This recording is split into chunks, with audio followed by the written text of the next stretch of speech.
everyone, welcome back to another favourites video. It's the end of June, it's actually mid-July right now. Always a little bit late. I'm going to jump straight on into it with... should we start with makeup?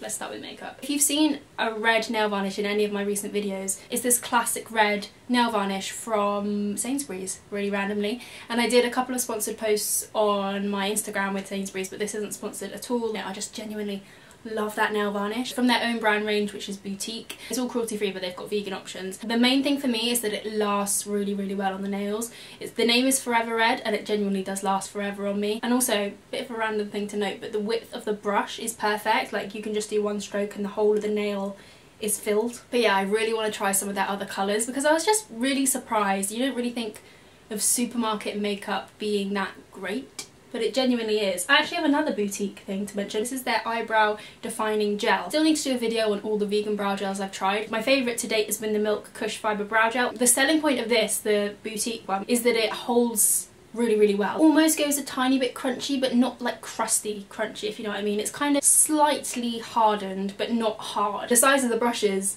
is completely different. The Milk Kush Brow Gel has got this teeny tiny little, just over a centimetre I would say, the length of the actual bristles are, whereas this one is like, guesstimate here, 1, 2, 3, about 4 centimetres, maybe 2 inches on this one. So it's so quick, you literally just go whoosh.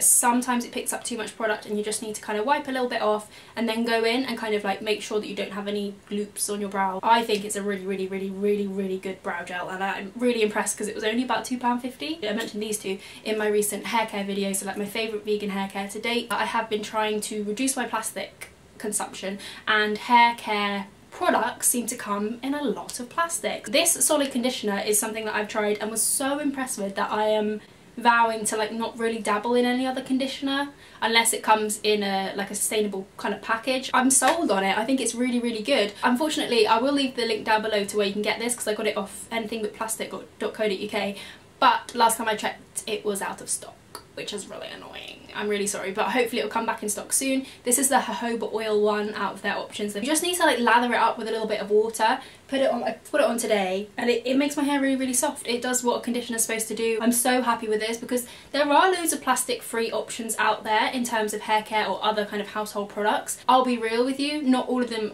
work as well as the plastic alternative. They're more kind of like lesser quality, but obviously you're compromising. You're thinking like, not going to give me the impact that the product with plastic will give me, but it's better for the environment. Whereas this, I don't feel like it's a compromise. I think it's just a really good product. And side note, I did pick up some beauty cubes. I've tried so many shampoo bars and I just haven't liked them at all, but these I tried last night and I'm impressed with these. They're for normal to dry hair. So you take a cube, crumble it in your hands.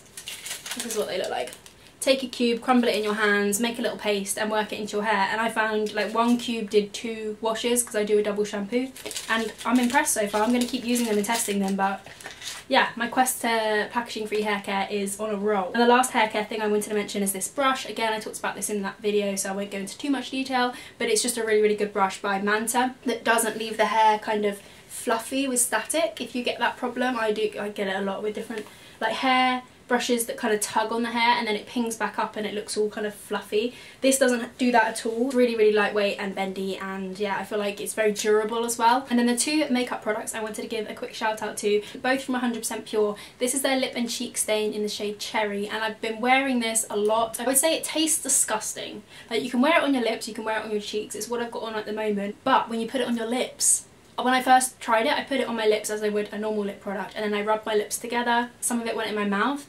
Honestly, I don't know what is in this, but it tastes like what you would expect a kind of like toxic product, like a really synthetic kind of chemically taste, which is so weird because 100% Pure is supposed to be a bit more clean. I trust that it is, but I don't get why it tastes so disgusting.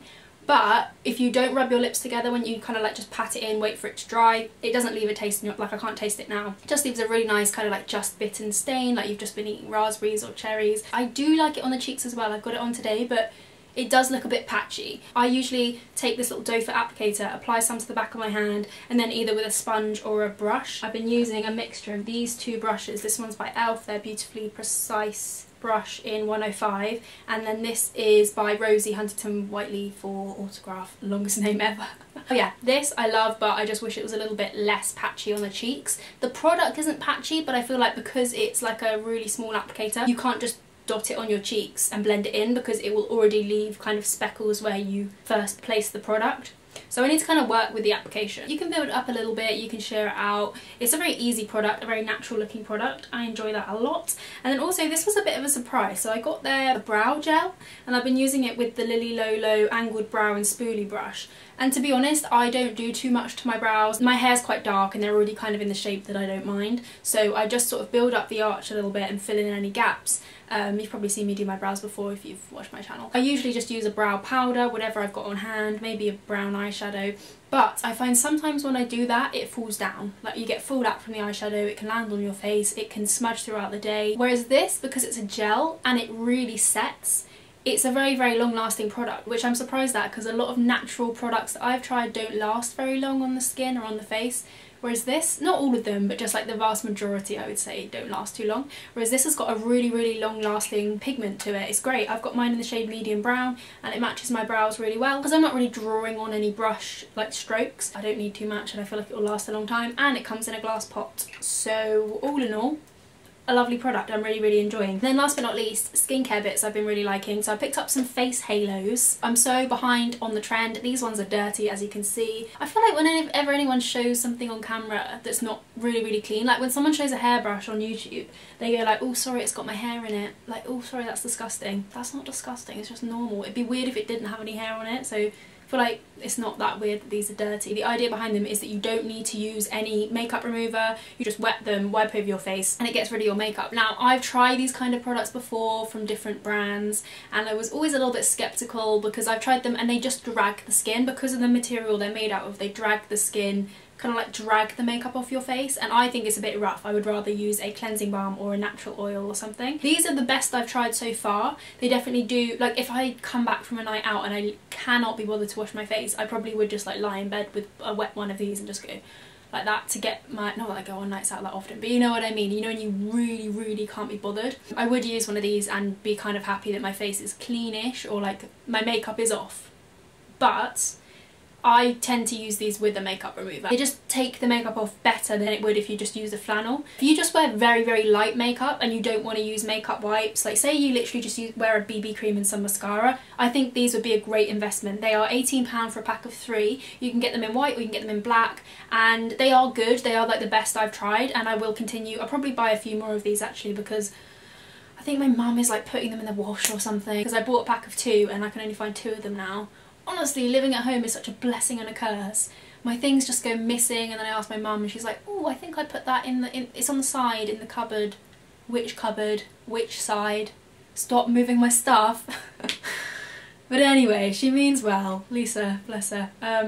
Yeah, I recommend these. I think they're really, really good. But if you wear a lot of makeup, like a heavy face of makeup, I don't think these will gently remove that makeup. They probably would if you worked at it, but you want to be gentle with your face skin because it's delicate. I have been really liking a Lush solid cleanser, so I'm going to try out a few of the solid skincare bits from Lush. If you don't know, Lush are really, really making an effort to make a lot of their stuff self-preserving and also packaging free. They now do kind of like cleansers, serums, moisturisers, all packaging free, and this kind of looks disgusting.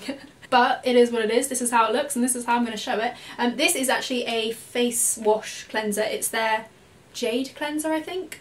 And it's got these little mung beans in it, which are supposed to very, very gently exfoliate, and I just really, really like this as a second cleanse. As you warm them up with water, put it on damp skin, and it just kind of, it washes the face really nicely, and then once you've dried your skin already feels moisturised. Smells, actually, what smells good? Is it this or was it, I think it was maybe this. This is a, oh, what was this called? Like a Virgin. These mung beans are starting to sprout. That's the only thing I would say. As they get wet, they start to sprout, which is like fine, but it does kind of look a bit alien. Yeah, the Like a Virgin. This I was using as a moisturiser, but it's actually a makeup remover. The guy in the store told me it was a cream. Actually, maybe he told me it was cold cream, which I thought was a moisturiser.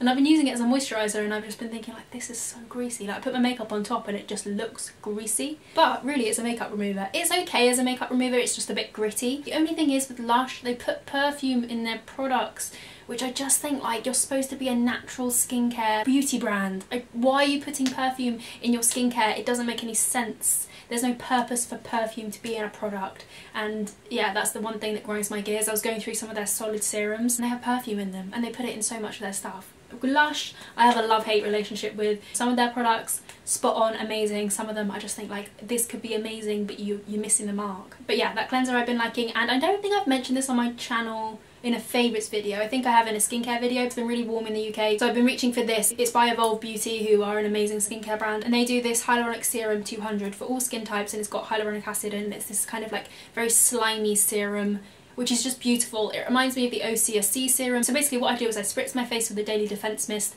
by Evolve, then I pop this on, and then I put another hydrating product on, like maybe a nourishing concentrate, like a creamy product, or an oil, or maybe a cream and an oil, or a balm, just something that's got like nourishing ingredients in. And I find that adding this in between the mist and the cream or oil or whatever I'm putting on top adds an extra oomph of hydration. And that is the last like physical thing I wanted to mention. But I did want to mention a book. The book's called Goodbye Things, and I've lent it to someone, so I don't have it to show you, but it's basically a book on minimalism. And I have kind of like looked at minimalism before. Like, it's pretty obvious at the end of the day. Get rid of stuff that you don't use and that it's just taking up space. I understand that, like magazines you're never going to read, CDs you never play. It is pretty straightforward, but this book honestly changed my thinking, and it is so simple. It's by Fumio Sasaki. I would never go to the extent that he did. He shows pictures in his book. He has nothing. Like, he does have stuff, but his bathroom's completely clear. He uses one towel to dry himself all over. He has one like gel to wash his hair and his body, but there's nothing else in the bathroom. And then in his living room, it's just like completely bare floors. He's got a sofa. He hasn't got a TV. I think he's got a laptop.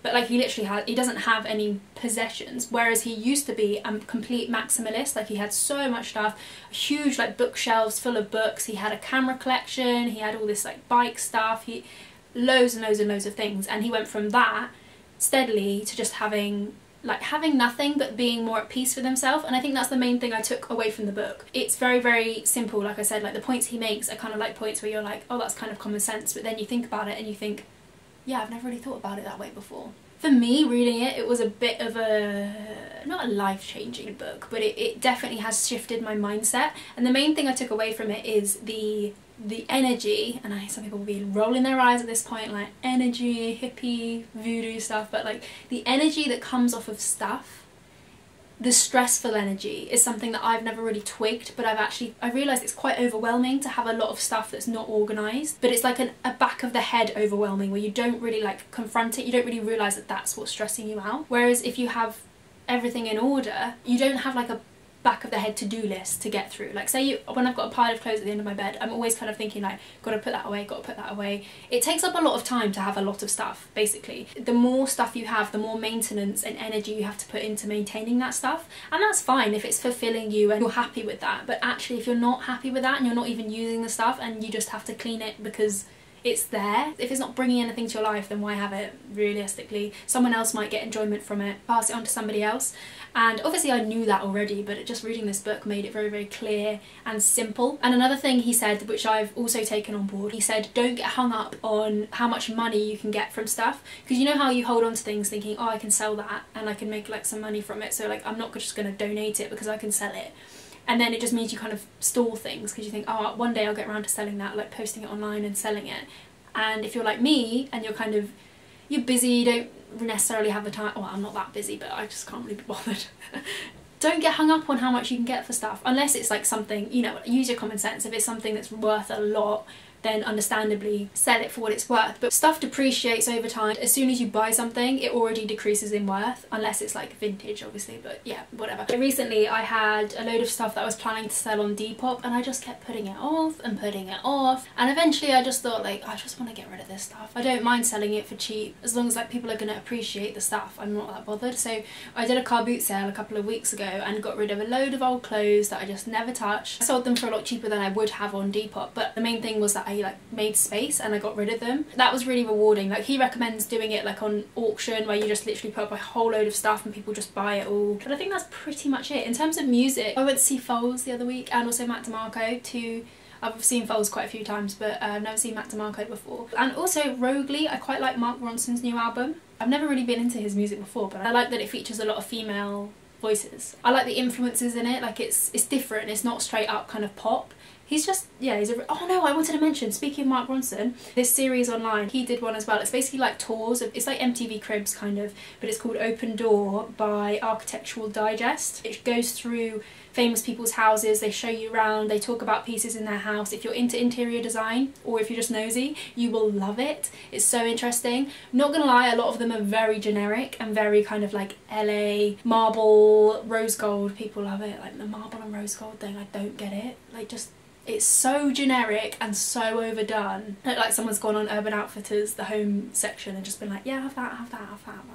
It's just so not that inspiring, but some of them are really, really good. Very, very tasteful. My favourite one is, what is she called? Lily Aldridge, who is married to the lead singer of Kings of Leon. Oh my gosh, their house is beautiful. She describes it as English country house mixed with Moroccan kind of influences. If I had a house of my own, it would be decorated like that. Like, it's so eclectic, colourful but tasteful. That is all I wanted to say. Music, books, stuff, things. Hope you enjoyed. Hope you've had a lovely June, and I hope you're having a wicked summer. If you are going on holiday, I hope you have a great time. If you're staying at home, I hope you're having a great time too. And yeah, if you want to see some more from me, then obviously subscribe or return to my channel should you wish, and hopefully I'll catch you in my next one. See you